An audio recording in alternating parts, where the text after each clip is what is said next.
Hello, everyone, and welcome to another episode of Palestine Chronicle TV. With us, we have two distinguished guests. We will learn more about them later, but they are already very well known.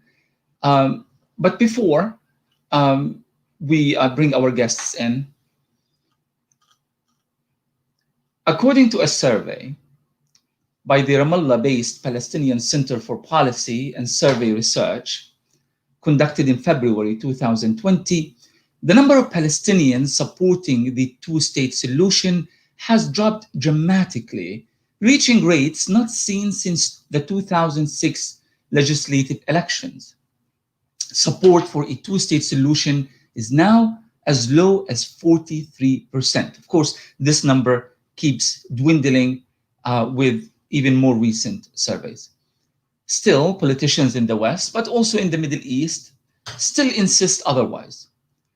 The undeniable truth is this: millions of Palestinian Arabs, Muslims, and Christians, and Israeli Jews are already living between the Jordan River and the sea. They are walking on the same earth and drinking the same water, but not as equals. While Israeli Jews represent the privileged, Palestinians are oppressed, caged in behind walls, and treated as inferior.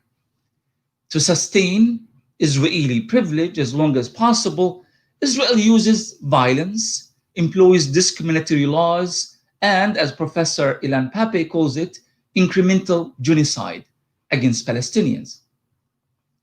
A one-state solution aims at challenging the Israeli privilege, replacing the current racist apartheid regime with a democratic, equitable, and representative political system that guarantees rights for all peoples, regardless of their ethnicity, religion, or race, as in any other democratic governance anywhere in the world. For that to take place, no shortcuts are required, and no further illusions about a two-state solution are necessary. As Ramzi was saying, with us today, we have two distinguished intellectuals and speakers. Professor Ilan Pappe is the director of the European Center of Palestine Studies at the University of Exeter. He has published a number of books on the Middle East and on the Palestine question. His books include The Ethnic Cleansing of Palestine, and his latest is 10 Myths About Israel, published by Verso in 2017. Awad Abdelfattah is a renowned political writer and the former General Secretary of the Balad Party. He is the coordinator of the Haifa-based One Democratic State campaign, established in late 2017. Mr. Abdelfattah is a well-known speaker and media commentator on Palestine. But let me start with you, Professor Pappe. Why should we give up on the two-state solution? Was it ever viable in the first place, or can it be made viable in the future? Good evening, and thank you for having us both on the show. It's a great pleasure. I think that the two-state solution was never a viable solution. There were times where maybe it looked a bit more viable for very few weeks after the June 67 war, when not one Jewish settlers came into the West Bank. But it was not viable even then because it did not fit the basic policy of the Zionist movement since its inception and its arrival in Palestine in the late 19th century. Zionism is a settler colonial movement. Israel is a settler colonial state. Its support, and this includes what is even called the peace camp in Israel, its support for a two-state solution is an idea that says that you do not have to control directly every part of historical Palestine in order to establish your dominance and hegemony between the River Jordan and the Mediterranean. So if you can squeeze the Palestinians into small Bantustans and allow them even to have a flag and a semblance of a government, there are quite a few Israelis who didn't mind at all if this would be the last and final kind of settlement for the Palestine question, which means no real political rights for the Palestinians, no right of return for the refugees, and keeping all the Palestinians in different parts of historical Palestine at best as second-rate citizens, at worst as subjects in an apartheid state. So I think that the two-state solution was never a viable solution, because what really mattered was the Israeli interpretation for the two-state solution, and that interpretation was always accepted unconditionally by the United States. And because of that, also the European countries did not dare to challenge that interpretation. And as we have seen, unfortunately, recently, even some Arab regimes are beginning to accept the Israeli interpretation, which for a while they tried to challenge in the Arab League, the famous peace plan in 2002. Even that is not being tried anymore. So I think that we always had only one option since the creation of the State of Israel, and this was to replace a settler colonial state with a genuine democratic state for all. Thank you, Professor Pappe. Kind of looking back at history, let's also look at the history of Palestine within the larger context of colonialism, especially in the Southern Hemisphere. Now, there's this idea that many are floating around that says apartheid is not sustainable. Colonialism is not sustainable. But really, if we look at the history of other nations, for example, the Spanish, occupation of Philippines that lasted over 300 years, the Dutch-British occupation of South Africa, and the subsequent apartheid and so forth. I mean, Israel can maintain a system of apartheid for a very long time. Apartheid is potentially sustainable from an Israeli point of view. To you, Mr. Abdelfattah, also as the coordinator of the One Democratic State, and we are going to try, talk about this a bit later in the program. Can you tell us, from where you are, do you find apartheid sustainable without a decided Palestinian agenda to resist and to fight back? Thank you very much for hosting us. I'm a Palestinian with an Israeli citizenship, and one of the descendants of the survivors of the Nakba, one of the people who succeeded to remain in their homeland. And I belong to a part of the Palestinian people who have been struggling peacefully inside the state of Israel against all forms of discrimination and apartheid. And despite that, we have been under continued and systematic colonization. And I think that for many years, people, and even those who are supportive of the Palestinian cause, did not look at Israel as a colonial settler state. And we Palestinians inside the Green Line, I think we have had an important role in exposing the nature of this regime, and to show that occupation in the West Bank and Gaza Strip is not something separate from the existing Israeli regime. The opposite, it is an extension of this regime, and we have to relate, or we have to expose to the world that we Palestinians who have been with Israeli citizenship are not dealt equally. And I think the world should have realized or recognized that Israel was never serious about making any peace with the Palestinians or with the Arab world, because if really Israel was serious or was honest in wanting peace, then it should have made peace with its own non-Jewish citizens. This is the term that the Israelis use against to describe us. So I think that the geographic location of this part of the Palestinian people is very important and crucial, and it can play a strategic role in the Palestinian struggle and in promoting the idea of one democratic state. The apartheid regime can't be sustainable. I think that Israel is behaving like the Crusaders in Palestine, and it will never be sustainable. I don't say that this is going to happen soon, but I don't think that unjust and cruel apartheid regime can sustain, because half of the Palestinian people is still on their homeland, and they are determined to resist and not to surrender, despite all the grim reality that they are living now. But in fact, they are determined not to surrender. They are exercising smooth steadfastness on their homeland.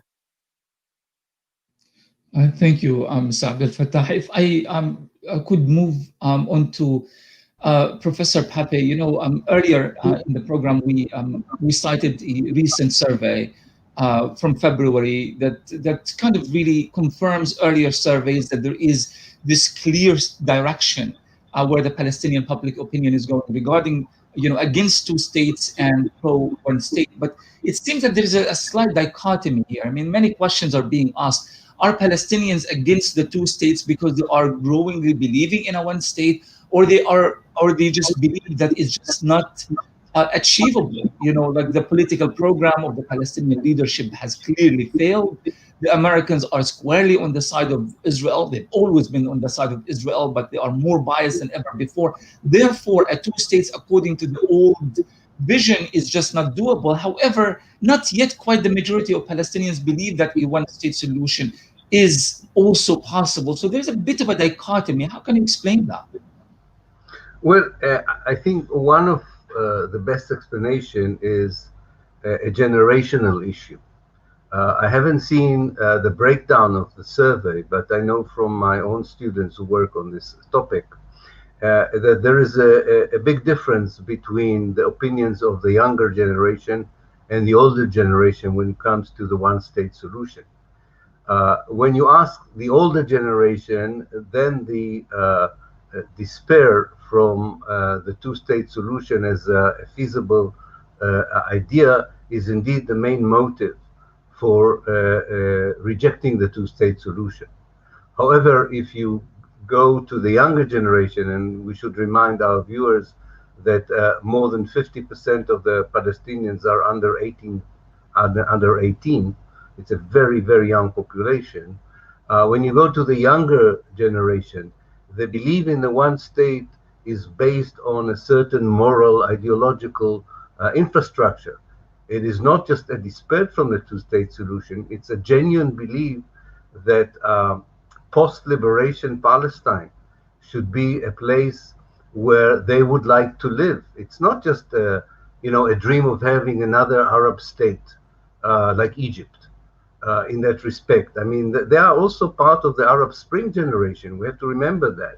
So the aspiration here are not just about national independence, which I think is more appropriate when it comes to an older generation. This is far more than just having one state because two states doesn't work. This is really a genuine idea that we need to respect human rights and civil rights. And in the case of Palestine, these rights are very clear, from the right of return of the refugees to making sure that Palestine is part of the Arab world and the Muslim world, making sure that within that world, Palestine can be a lighthouse when it comes to human rights and civil rights. And I think this is why the topic is never limited to Palestine geographically or morally. And we have seen it during the demonstrations in the Arab world at the time of the Arab Spring. So many demonstrators from Morocco to Bahrain were carrying the Palestinian flag because of what it symbolizes for them, even in their own countries. So I think that The despair comes more from the political elite that has so far run the show in the West Bank and the Gaza Strip. And yes, they are right in their own analysis. Their belief in the two-state solution in a way was betrayed by the Israelis and the international community. There's no doubt about it. But I think that the main push for a one-state solution would come from a popular movement with a lot of young people in it, building their own future, not just the future of the present leadership, who I think would join, whether it's because they are desperate or because they will be loyal to ideas which they themselves once believed in, we should remember, in the 1960s and the 1970s. So I think there's a good potential for a consensual support on the Palestinian side for this idea. The question only is whether there will be an organization that will democratically and authentically represent this impulse. And because if it will happen, I think it's a game changer. Really, it is a game changer, which will force everyone in the region and in the world to look very differently on the Palestine question. Thank you, Professor Pappe. And I have a question for Mr. Abdelfattah. As we were mentioning before, Israel has succeeded to some extent in fragmenting the Palestinian political identity, although not the Palestinian culture, through a sophisticated matrix control that is actually typical of settler colonial powers, what the Romans called the divide et impera strategy. So Palestinians are now divided into various political spaces in Israel itself, in the occupied territories, or in diaspora. So how can Palestinians rally behind one state when they are so politically fragmented? This is the biggest question that we are facing, in fact, and the biggest challenge. And this is very frustrating for many people, regardless even of the solution that is being put forward. Division within the Palestinian national movement is a catastrophic, and we need to heal this wound, this ongoing wound. And I think that there are many groups and initiatives that are trying to create an alternative vision, alternative solution. I in fact have been of the view that the division is not going to happen soon, or to be real soon. I have been with the view since a few years. And this is why there is an urgent need to start acting outside the official structures of the Palestinian leaderships. This is what we are doing, and others. So the settler colonial forces have always, tried to divide the indigenous population. This is a way of controlling people, of controlling the indigenous population, to weaken them, to fragment them, and even to create confusion within their leadership and within the elite. And now, regrettably, the Palestinian leadership is acting as an agent of the occupation, of the colonizer. I'm not saying that they are doing that deliberately, but they are doing this. And this is, as I said, it is a catastrophe for a Palestinian national movement which has failed to liberate Palestine and which has failed to achieve anything. But the more dangerously is that they have lost the tool of revolution, the revolutionary tool that had reunited the Palestinian people after the Nakba. I mean the Palestine Liberation Organization, the PLO, and which had embraced anti-colonial struggle, and soon after it embraced this anti-colonial struggle, relinquished it and deviated into two-state solution. In fact, at the beginning, they didn't say two-state solution. They said a solution in the West Bank and Gaza Strip as an interim. And I can understand that because the national movement would embrace phased solutions. without compromising the tenets of the struggle. But this happened, in fact, under the pressure of the international community and under the pressure of Arab regimes. And the Palestinian leadership thought that the international community would really live up to its promise. But in fact, since then, what we have been the consequence of this adoption of the two-state solution is a total catastrophe. That Palestinians are fragmented, that Palestinians are further away from achieving their goal. And so now, as we want to start from the beginning, we need to go to the origin of the struggle. This is why we think that the one-state solution, in fact, is a path towards restoring or regaining the tenets of the struggle, regaining the original roots of the problem. At the same time, we need to update this struggle, as my colleague Ilan said, that we need really to introduce a different model, a really democratic, egalitarian model for Palestinians and Israelis inside Palestine's historic Palestine. That could be a model for the Arab world. And this why? Because if Palestinians and Israelis can live in an egalitarian society, this would be really a model for the Arab world, taking into account that the young generation of the Arab world have gone through the Arab Spring, despite the frustrations, defeat, that I think this is a temporary defeat. I think that the young generation, the Arab generations, are aware today of the human rights of democracy better than before. And this is why we, in our platform, we have written that we need not only to reconnect with the progressive forces around the world, but we have to reconnect with the progressive forces in the Arab world, because we will be part of this world, so that we will give a model that would capture the imagination of Arab masses and the world. Just elaborate for just a quick minute, Mr. Abdelfattah, and I know that Romana is going to be linking to the One Democratic State website in a second here.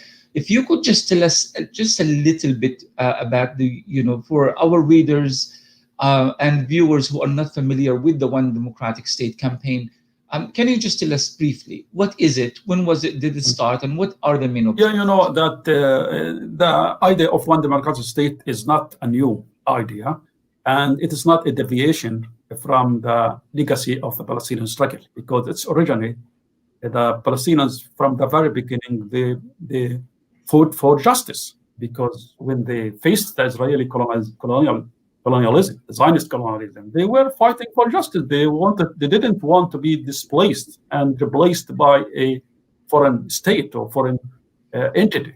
So they wanted justice. They wanted their rights. They wanted to live as human beings in their own land without being invaded, without being stolen or attacked every day. So we, in fact, built on that, because when the Palestinian Liberation Organization adopted a two-state solution, and there was a consensus that wasn't easy for those who opposed Oslo, in fact, to continue to challenge Oslo. So we, for example, inside the Green Line, Palestinians inside the Green Line, after Oslo, I belonged to a group called Abna al-Balad, the Sons of the Country, which is advocating one democratic state. It was the only political movement within Israel, Palestinian movement, which advocated for one democratic state. But there was at Spain a small Jewish Israeli leftist movement that advocated, but it split. And even Abna al-Balad could not, in fact, evolve into a large grassroots movement. But in fact, it has left an important legacy, because it built its base among students, Arab students in the Israeli university. So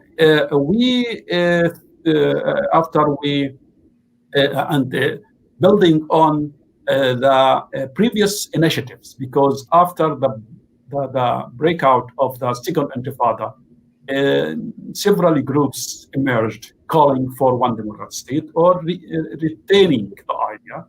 And I think these groups could not take off, could not, develop. And I myself, as a Secretary General of Balad Party, I was in fact engaged in internal discussion to develop our political platform into one democratic state platform. So, and then we met with colleagues like Ilan Pappe, Israelis and Palestinians, and we met in Haifa, and we thought that we have to launch anew and really to think of in a different way. That our purpose is, what is the difference between our initiative and the previous initiative? That we wanted to have build an organization, a grassroots organization. That we didn't just want to build a group of intellectuals, because the idea has been there, and in fact we built on and we benefited from the literature that had been written or that has been written by all these groups about the one state, and we really was important literature. So we thought that we would start. Then we built this, started building this movement from Haifa late 2017, and then started connecting and reaching out to other groups. And so far, some groups have integrated into our campaign, and this is a new thing. For the first time, that different groups integrate into one, and that is a big progress. I mean, on the symbolical level and on the moral level, and even on the organizational level. So that is, we still at the beginning, but we thought that we can build a grassroots movement. We still a campaign. We aspire to work to reach this point where we can really move or transition from a campaign to a grassroots movement. We are building a young activist movement. We are reconstructing our subcommittees. So we are trying, to really to stabilize the campaign and to start moving into a campaign. Our goal is that we need one democratic state in all of Palestine. We hold that this vision can be achieved only through struggle. It's not through asking Israel to give us equal citizenship, as some say, or some call. This is a plan of a struggle. This is not a plan of persuading the Israelis or others. We want to persuade. This leads me, I'm sorry to interrupt, Mr. Abdelfattah. This leads me to a question. And in fact, one of our readers brought it up, and it's been brought up many, many times before, that Israel will never accept this. It was interesting because you said, we're not asking Israel. It's just part of our liberation strategy. But, the answer is usually the Israelis will never accept this. In fact, I was told once years ago by an Israeli peace activist who said, you Palestinians are like, you can't climb Mount Kilimanjaro and then you decide to climb Everest. So you couldn't achieve a two-state solution. You're asking for the impossible. So Professor Pappe, if you just could comment on this, if the Israelis are refusing to relinquish the most basic human rights for Palestinians, why would they give up and accept a one-state solution that is naturally going to demolish Zionism as a political movement? Well, the short answer is that the Israeli politicians and the vast majority of Israeli Jews will not accept a two-state solution, will not accept a one-state solution, will only accept a solution which ensures a Jewish state all over historical Palestine, either through direct or indirect route. So that's a given. Now, what do you do with such a position? You struggle against it. You try to convince the world that this is an unjust position, and you need a long view towards the future, understanding that you can't achieve it in one day. This is very similar to the situation in apartheid South Africa. Imagine that, and I'm sure reading about the negotiation, that it came up in these negotiations in a similar way. There was a moment where the white supremacist government in South Africa said to the ANC, why won't you be satisfied with two Bantustans and partitioning of South Africa? Because this, the white community might accept, but they will never accept one democratic, non-apartheid state in Africa. The position at this moment in history, I think the whole strategy cannot be based on the hope that something will change inside Israel. The whole strategy has to be built on the assumption that the Israeli Jewish community is not going to change its position unless it is forced to change its position. This is why so many people subscribed to the BDS movement, to the boycott, divestment, and sanction movement, because that's the basic logic of this movement, that you have to use non-violent means in this respect to send a tough message to the Israelis that their policies are unacceptable. So I think that focusing on the Israeli Jewish position is something that really characterized all the so-called peace efforts since 1948 until today. It was always a worry, what would the Israeli accept? This is what the FAFO, the Institute for Peace, that mediated the Oslo Agreement, it was all about. They were looking for something that could satisfy the Israelis, totally disinterested in what the Palestinians wanted, because that's the idea, that what the people say to you are sort of putting forward. In an anti-colonialist struggle, the most important thing is what the colonized people want, not what the colonizers want. And I think that you don't start with the Israelis, you start with the outside world and the Arab world and say to them, we, the colonized people, have something reasonable to offer. We have something even better to offer than what exists now, not only for ourselves, in the long run, also for the Jews who live. Because I must tell you, as an Israeli Jew, Zionism is as poisonous to the Jews as it is to the Palestinians. It's a racist ideology that corrupts the colonizer as much as it oppresses the colonized. And therefore, this is a strong message that should be sent forward. And if we are going to be hampered again and again by considerations of realpolitik, by the balance of power, there's nothing we can do.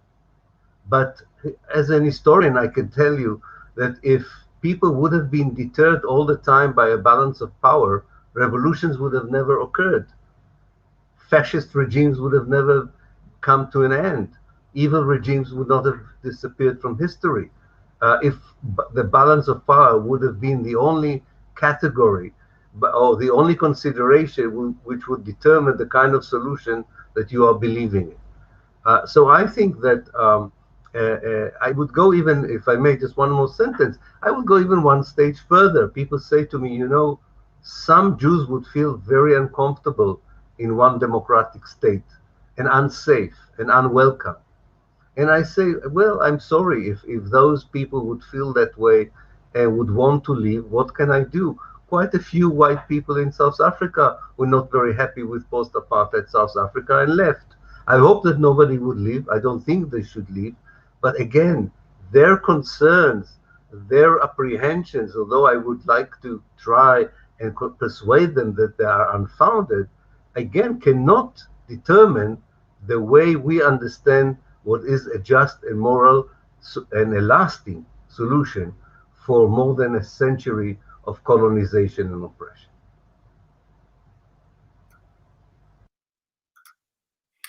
Thank you, Professor Pappe. This was really brilliant. And I have a question for Mr. Abdelfattah.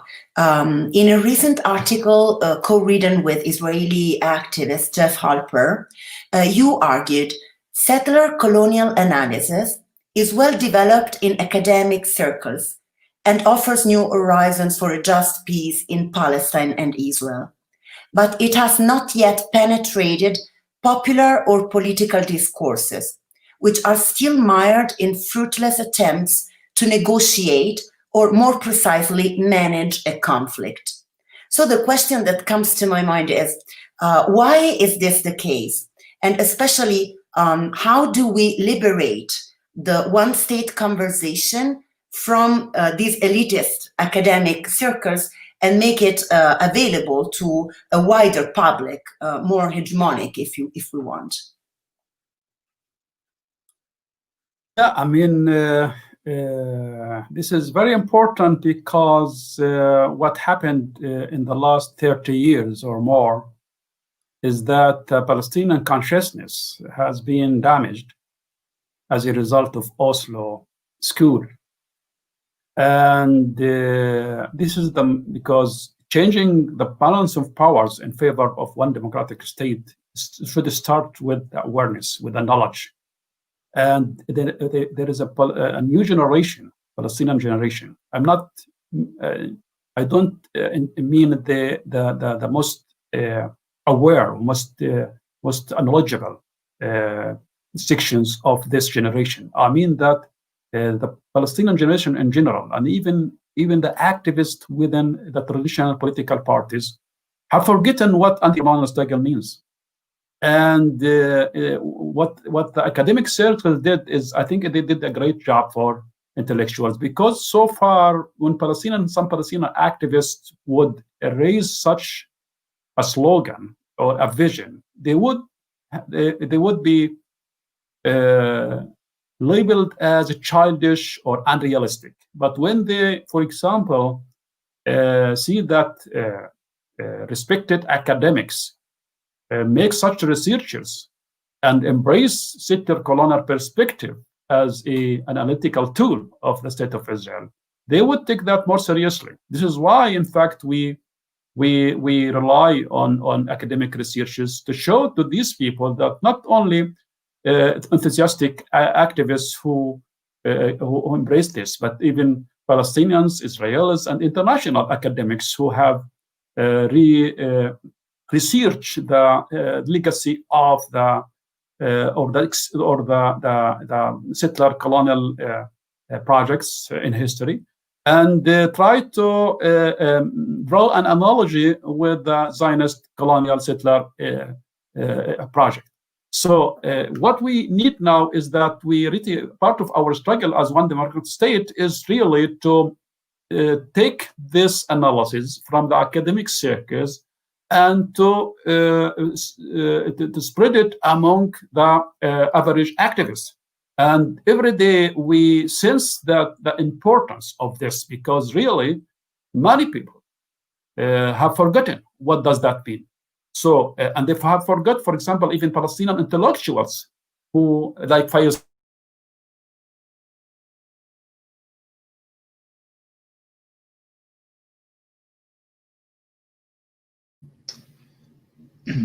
I think there might be a slight who wrote an analogy between South Africa and Palestine and Israel.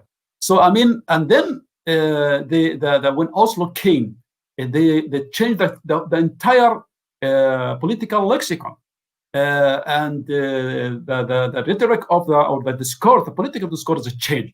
So what we need is now is that to change that.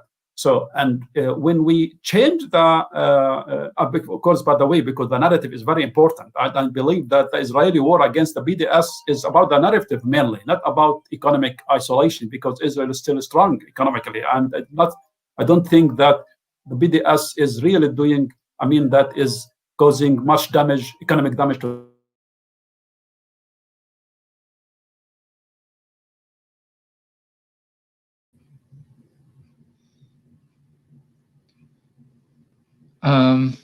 The BDS have been borrowed by by our party's platform, because I mean the ballot party, which I represented, that to abolish the Jewish character of the state of Israel as a condition for achieving equality and withdrawal from the occupied territories and the return of the refugees.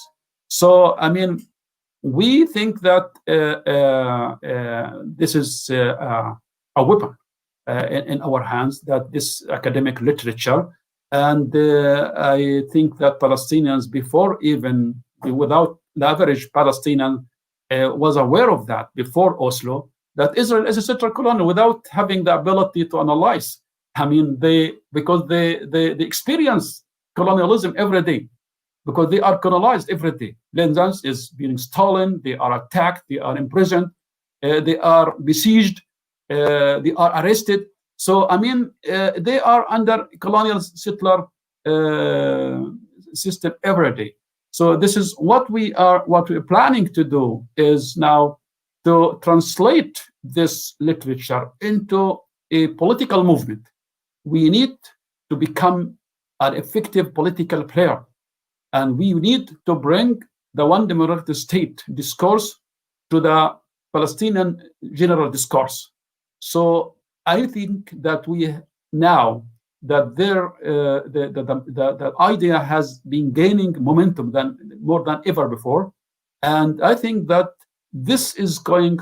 The most of the Palestinians are going to embrace this sooner or later, and we are moving toward that.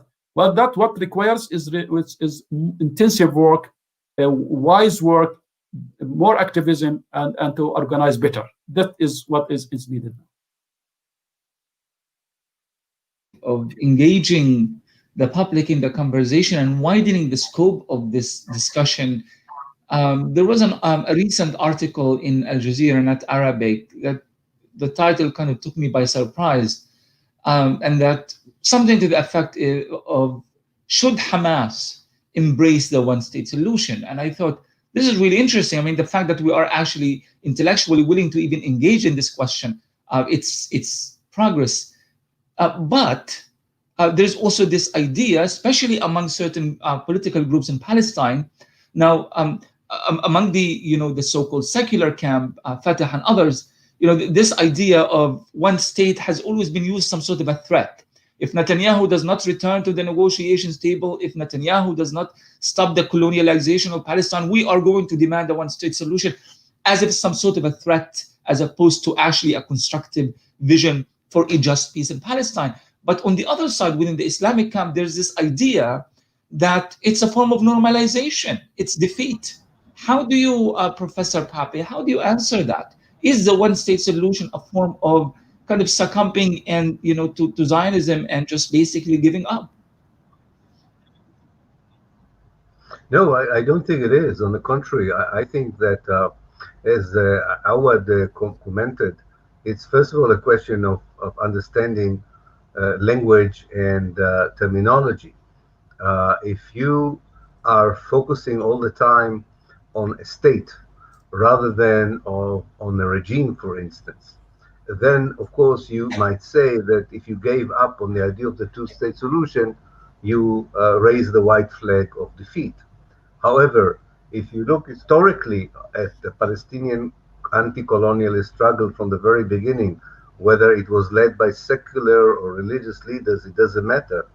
The whole idea was to decolonize Palestine, not part of Palestine and not part of the Palestinians, but all of Palestine and all the Palestinians. So a successful decolonization, even in the 21st century, must be a victory rather than a failure. And in fact, accepting two Bantustan, one in the Gaza Strip, even if that Bantustan would be ruled by the Hamas, and one Bantustan that would be ruled by the PA, is for me the worst kind of defeat in many ways, rather than the continued struggle for decolonization. So I think that it comes back to some of the issues we raised before.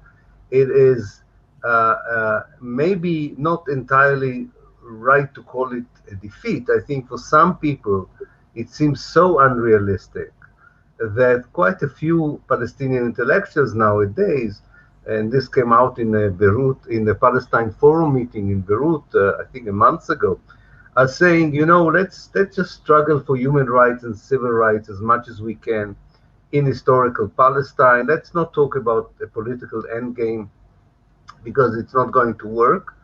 I have an issue with it. I'm not a Palestinian, so I'm just expressing my view, and it's up to the Palestinians to decide, of course, and I will go along with it. But I don't agree that it's time to give up a political vision. I don't think that without a clear political vision, I think we'll find ourselves where the young people in the Arab Spring found themselves. With all the energy, with all the impulse, with all the good intentions, without a clear end game, it disintegrates. And someone with a clearer vision, better or worse than yours, is filling the vacuum. It always happened that way in history. I think that even the smallest struggle for human right and civil right in historical Palestine or outside of Palestine should be part of a clearer vision of the future. This, by the way, also connects to the question of how many Israeli Jews will go along with this. I think it would be much easier to galvanize at least a small core of anti-Zionist Jews in Israel with a clear Palestinian vision in the future, which tells the Israeli Jews how they view them in a future post-conflict, post-apartheid Palestine. If you don't give a vision to your supporters and to your rivals, you are not moving forward, and you're actually helping to perpetuate the status quo with your own cooperation. And I think this only works to the advantage of the Israelis, who really are in love with the status quo. The last thing Israeli Jews and their leaders want is any change in the reality as it is. They're really happy as it is. It is the more extreme people who think that you should change it with a de jure annexation of Area C, or, I don't know, more expulsions. The vast majority of Israeli generals and strategies would say to you, if we can keep the situation as it is, a totally oppressed Palestinian community inside Israel, a fragmented Palestinian people, a very weakened Palestinian leadership in the West Bank, the Gaza Strip under siege, it's not ideal, but it's not bad at all, and we can continue to exist like this. For them, it's a way of life. It's nothing that depresses them or makes them feel that life is unbearable. So I think that a clear vision for the future is very, very important. And rather than looking at it as a defeat, I think it's the beginning of a new road forward based on old ideas from the past. Thank you, Professor Pappe. Just to add to this, few weeks ago, we hosted Professor Richard Falk here on Palestine Chronicle TV. And one interesting thing that he said is that despite the tremendous sympathy and support that Palestinians have and had at the United Nations General Assembly, there was this confusion, this constant lack of unified Palestinian vision. Not a peace process and that sort of discourse, but an actual vision for liberation that Palestine supporters could actually rally behind. And strangely enough, we actually did have a vision until Oslo came about, and then we have been the ones who are trained to, speak the language that only fits Israeli and American expectations, and that obviously has to change. I know we have exceeded the time, and I'm really kind of hoping that you could just be, patient with us just for couple more minutes, because there's an important question, and we get asked this question quite often, and that is the solidarity movement around the world. I mean, we know that there's been a lot of issues with the Hamas-Fatah disunity and clash, and many of these activists found themselves either having to choose or having to act as if Palestinians were not politically fragmented, and now the one-state issue. Should solidarity be based upon a political vision like one state? Those who don't fully understand it or even support it, can they still support Palestine in a meaningful way and show solidarity in a meaningful way within their own respective political spaces? If you could, Professor Pappe and Mr. Abdelfattah, just comment on this very briefly, if you don't mind. Sir, Awad, please, I will follow. No doubt that solidarity campaign, the war solidarity campaign, has been one of the victims of Oslo. And fortunately, that the BDS has succeeded in regaining the solidarity campaign, the internationals, after the breakout of the Second Intifada. I mean, I'm not saying that it's the only group that has achieved or has played an important role in this. But I think that today, since almost no state of friends for the Palestinians, the Palestinian leadership or the Palestinians in general are left with no formal or official friends around the world. Most of our friends, in fact, we lost them because of Oslo, because they thought that Oslo will solve the Palestinian problem, and there has been no need for struggle. So, but that is very important, because the civil society around the world is the most important friend for the Palestinians, and we have to develop our relations with freedom fighters around the world, and as well to develop a common vision. We Palestinians should really introduce a clear vision. Of course, first of all, we need a vision for the Palestinians and the young generation in particular, because I don't have any hope that the two major political powers in Palestine, Hamas and Fatah, will be able to bring this vision. I hope I'm wrong. So this is why we need to move outside these political forces. We should create a vision, because this is the only way that we can bring hope to the young generation. We can mobilize the young generation, and we can capture the imagination of the freedom fighters around the world and pressure their governments. So this is one of our priorities, is that to continue to promote a clear vision and end game. And I believe that the Palestinian solidarity, the world solidarity movement, should really base its activism on this vision, because I think it is a matter of time. If we continue to delay embracing this vision, we are wasting time. We can bring more people, because it is a uniting tool, a uniting vision. It can unify many people. And no doubt that the major agent of a change is the Palestinian people. And this is our main arena, in fact. And it's not only the One Democratic State campaign, because there are scores of initiatives among the Palestinians which are operating in order to bring a unified vision. It's no doubt that, of course, as you know, there is discussion within those who are critical of the Palestinian Authority, that those who say that we don't need now to specify a solution, and those who think that there is need to have such solutions. And I am of the view that we can unite the two, because that trend thinks that it's enough to return or to restore the Palestinian national project without specifying a sort of solution. And those who think that we need a political vision. So I believe that the political vision and the national vision should go together. And this is the only way, because to continue to operate and to resist the occupation and to mobilize the international community without an end game, without a clear vision where we are going to end, I think this would not help, because of the complexity of the Palestinian cause, and because it is connected, because Israel is connected to the West. So if you need really to get the support of some states, of governments, you need to tell the people, that at the end we want to live with the Israelis. We are not, because some think that we have only to struggle to dismantle the settler colonial regime in Palestine. Stop.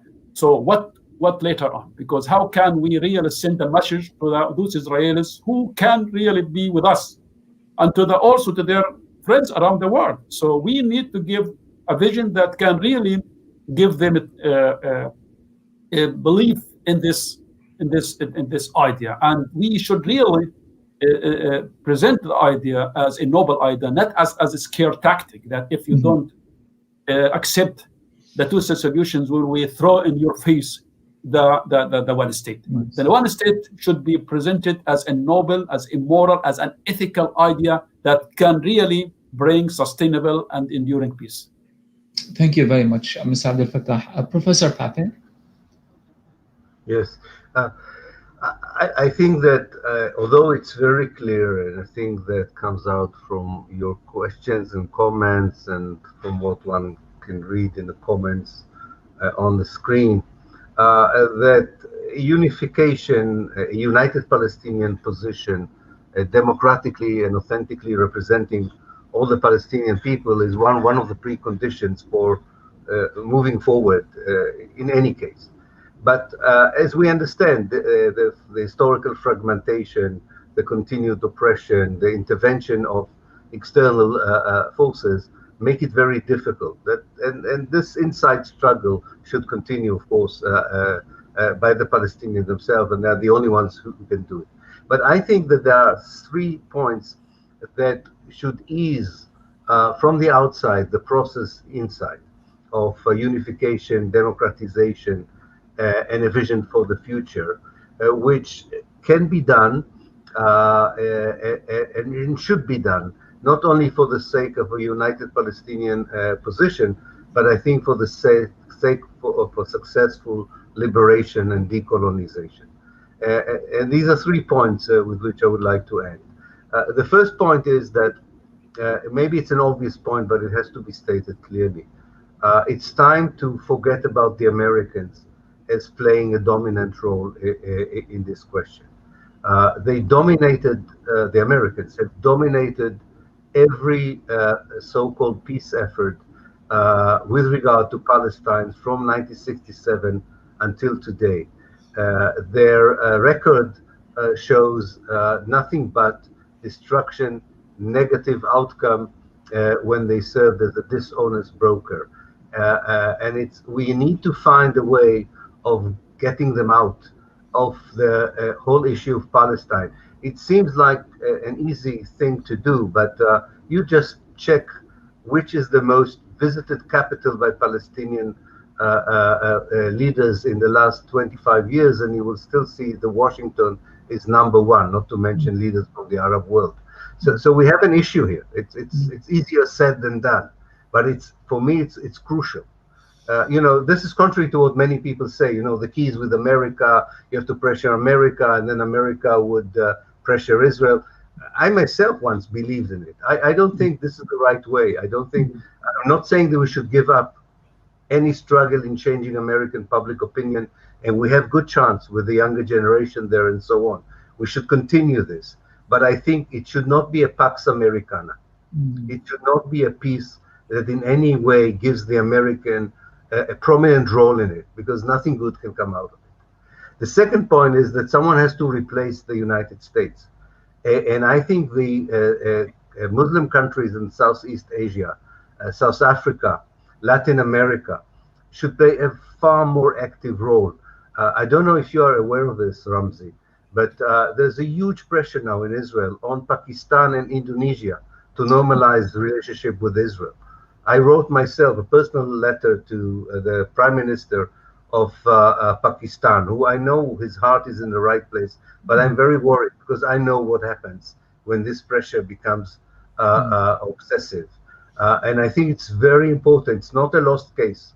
These countries can play a very important role, both with their brand of Islam and their whole idea of the whole history of coexistence of cultures and so on. They bring something much more important, which is relevant to Palestine than an American way of life that is not very relevant to what we're having here. And the last point I would make is that more and more we should look at a website, a network, of identification, and not just a network of identity groups. Palestinians are not the only victims of settler colonialism, and colonized people are not the only victims of the Western political and economic systems. Neoliberalism also has its victims, and a real solidarity movement of people who are victimized by neoliberalism, settler colonialism, and Western imperialism is still something that needs to be built from below. It's a powerful tool that represents social justice and not just justice for the Palestinians. And the more your question represents a global issue, the more you can galvanize international community behind you. Because we have to remember, Israel is built on two pillars, a moral pillar and a material pillar. You cannot erode its material pillar. It's a high-tech nation. It has the strongest army in the Middle East. Too many multinational and neoliberal interests want to sustain it. You won't be able to do it right now. The moral image is eroding all the time, is eroded all the time. And it's a powerful issue that where you can galvanize a civil society, which eventually, hopefully, influences politics from above. So I think there's still a lot to be done, and not to be paralyzed by the fact of life that the Palestinians at this moment are not united, are not well represented, and don't have a clear vision for the future. We cannot lie about it. It's true. But I think these other issues can be done, can be pushed forward, and I think they also can have a positive effect on the efforts from the inside Palestine. And I totally agree with Abu Ashraf, with Awad. This can only be led by the Palestinians. For too many years, Palestinians reacted to Israeli peace plans. It's high time that we will have a Palestinian deal of the century that we will all react to. This could be a very important educating moment for everyone, Jews and Arabs alike, in historical Palestine. We asked you for 45 minutes of your precious time, and we pushed our luck with you. But you must excuse that it's been absolutely informative, brilliant, and educating, I'm sure, for many people, but for me as well, listening to our two distinguished speakers, Professor Ilan Pappe and Mr. Awad Abdelfattah. They are true organic intellectuals of the highest caliber. So with that, I will finish this, and thank you so very much for taking the time to talking to us, for all of those who tuned in, for all the brilliant questions and comments. And we urge you to please share this interview on your Facebook and other social media platforms. This is really important doctrine that helps explain what is the Palestine, what is the One Democratic State campaign, and what is the ideas, principles behind it. Once again, thank you very much for tuning in, and until next time, this is Ramzi Baroud and my co-host Rumana Rubia. Bye-bye. Thank you. Thank you very much. Thank you. And good night. Thank you very much. Thank you.